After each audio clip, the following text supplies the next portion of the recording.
In today's video, I'll show you the 6 steps you need to take to reach your first $100,000 invested.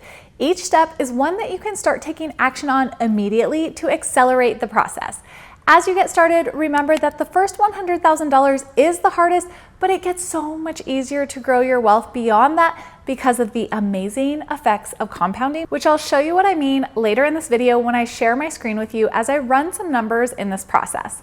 Be sure to stay till the end for information on my Intro to Investing course available soon. What's up? I'm Maggie and I teach beginners how to invest and feel confident that they're making the right financial moves for their future.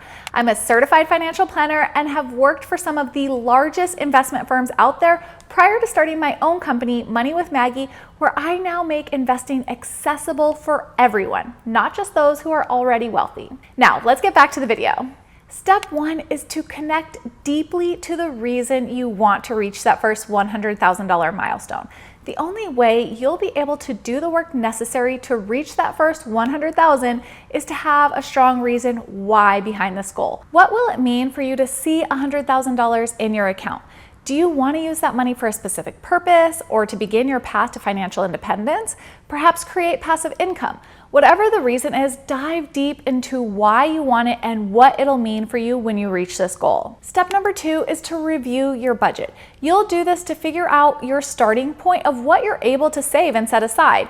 You'll be able to find the surplus of cash you have after all of your expenses are paid. I've linked a budget worksheet from consumer.gov in the description below to help you get started. One thing to note is people often underestimate what they're actually spending.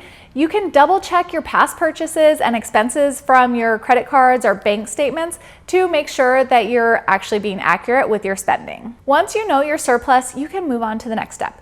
If you don't have a surplus, then the first step is to reduce your expenses, increase your income, or ideally a combination of both. Revisit your why to gain the determination to do this, and take a look at these videos for additional help. Don't be afraid to make big changes like downsizing your car, moving, getting a roommate, getting a side job, or a combination of all of that. Get creative. You are so capable. Know that this is temporary as you work on increasing your earning potential so you don't always constantly have to pinch pennies. Step 3 is to enter your surplus into an investment growth calculator and see how long it's likely to take for you to hit that $100,000 mark. Here's an example so you can see exactly how to do this. I really like this calculator from Smart Asset. So I'm just going to start out with $1,000 here just to run some numbers for you to get this visual in your mind. $265 every 2 weeks at a 7% rate of return. Now, the stock market has returned 10% per year for the last 100 years on average. But I still like to use 7% just to be a little bit more conservative and to account for inflation. I'd rather underestimate than overestimate when it comes to investment returns. And then let's look at this over a 10-year time frame. And this is the amount of time it'll take to save $100,000, to hit that milestone, if you will. So if we scroll down and look at this chart, you can see that you've contributed over 10 years, $68,000, and the market has returned $31,000. So it is a really great way to get your money working for you. But if you look at this chart, you can see in the beginning, so the green is how much you're putting in, and you can see in the beginning, the majority of the growth of your account is actually coming from your own deposits versus the yellow being that interest or compounded growth of your portfolio. So if we expand this over a longer time period, then you really do start to see the benefits of that compounding growth. And the sooner you can get started and get that account growing for you just with your own deposits, the sooner that compounding growth will kick in. It's not always going to take this long because it's so dependent on what the market actually does, but it just gives us a good way to start planning and trying to figure out, okay, what do I even need to do to reach the goals that I want to with my investments? So if we look at this over a 20-year time frame, you've now earned more than you've actually even put in. So in a sense, it's like free money. It's a great way to just get your money exponentially growing for you. It's really exciting. You can scroll down and look at how how this breaks down from your annual contributions and then the interest that you earn. And you could see it is about at that 10-year mark that the amount that your account is growing, it says interest, but it could be just growth of the actual investments, is actually becoming to be more and more every single year, which is a really awesome place to get to. So I encourage you to come in here, enter your own numbers that you're able to actually save. If this 265 is unrealistic for you, just enter what you are saving right now or what you can save and kind of back yourself into these different numbers so that you can see what it would take to actually hit the goals that you want. And remember that you could just start slow and steady and keep on going. After seeing how long it's likely to take using what you're able to save now, ask yourself how you feel about that.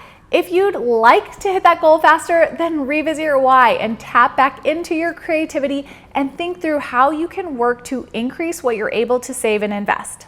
Step number 4 is to select the accounts you'll use to invest your savings.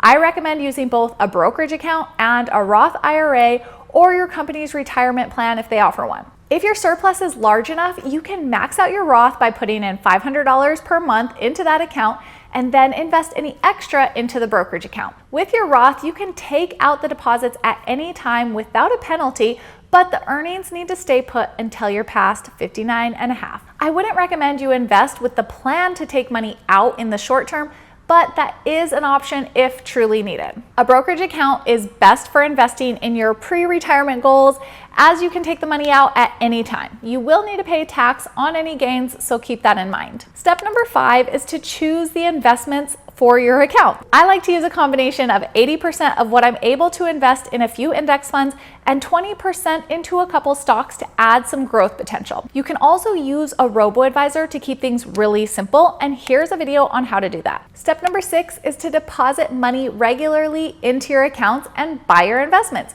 You can set this up to happen automatically through your investment firm. Step 7 is to work on increasing what you can add to your accounts to speed up the process of reaching that first $100,000 as quickly as you'd like. The sooner you get there, the easier it becomes to grow your wealth because you have more money working for you, which will allow for compounding to have a much bigger impact year after year. All right, I know that was a lot of things crammed into this video and you probably have more questions. There's so much to each step and I do have all the answers for you in my course, Start Investing with Confidence. I have a free webinar packed with information available for you soon. You can register for that in the link below. My course will be available at the end of this month, but the cart is only open for 5 days, so be sure to jump on that. Get on my email list so you don't miss the opportunity. Imagine entering 2022 with your investment plan in place so you can hit the ground running towards your first $100,000 and beyond. Thank you so much for watching, and I'll see you on the next video.